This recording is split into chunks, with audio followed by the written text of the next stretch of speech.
Good morning mga Maria, buhay probinsyana. Welcome to my house. So ito na nga mga Maria at nag-aagyaw nga ako for today's video. Gumising ako ng maaga at nag-aagyaw nga ako dahil off ko today ng 2 araw at BL ko pa ng 2 araw. So 4 ang pahinga ko mga Maring, sana all. At ayan, hanggat nag-aagyaw nga ako Maring, ay may nakikita akong brown butterfly na bumibisita sa aming bahay.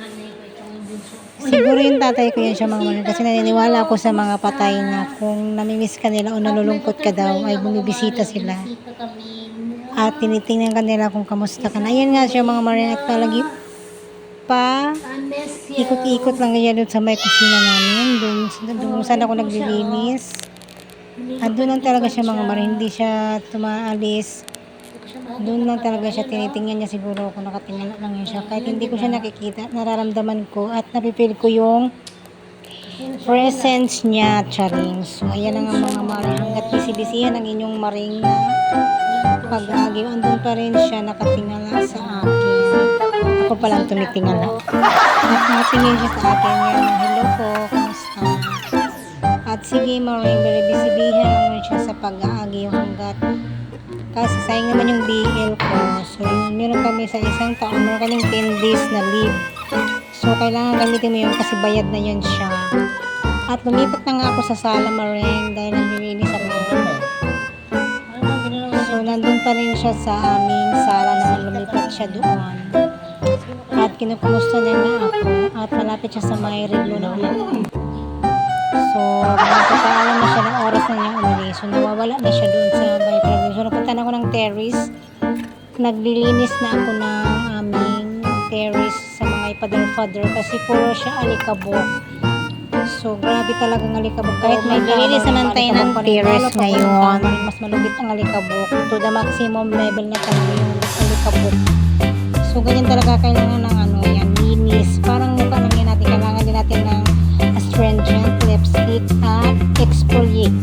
So, ganun lang yun siya Maring, parang mukha lang ganyan. So, kailangan maglinis ka din para makinis at kumintab ang iyong pagmumukha. Parang ganyan yun siya Maring. So, ayan ang bisibisihan ng inyong Maring sa paglilinis, sa pagliligpit ng mga likpitin at pagsampay Maring. So, hanggat naglilinis ako Maring, nasampay ko na lahat ng mga sampayin namin ng mga damit at tama na yung kainitan ko na siya.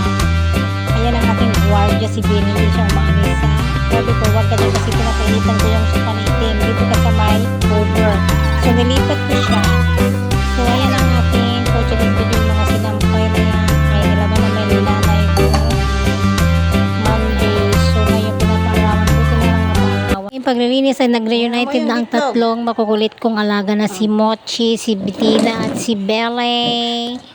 At happy-happy na sila. Si Atina kasi nananabunot kaya minsan lang makalabas. Kasi mas malaki pa siya kay Billy at mataba. Kasi sa 3 months pa lang yan siya may kaya para mawala yung pangi at nilipat ko nga siya sa bigla ng sopa. Behave ka lang na para mainit. Nakikinig naman yan si Atina ng maganda.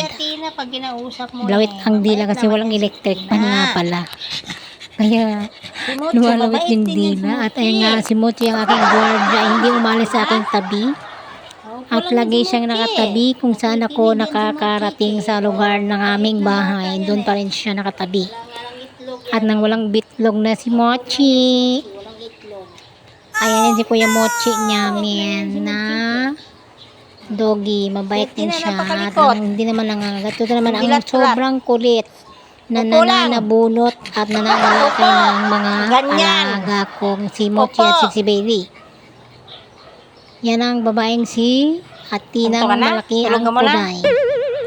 At yan ang kanilang for today's video. Bye-bye. Sure na muna sila before daw mag-bye-bye ang mga Maring ninyo. Ayan, 2 makukulit. At sana nagustuhan nyo po ang aking for today's video.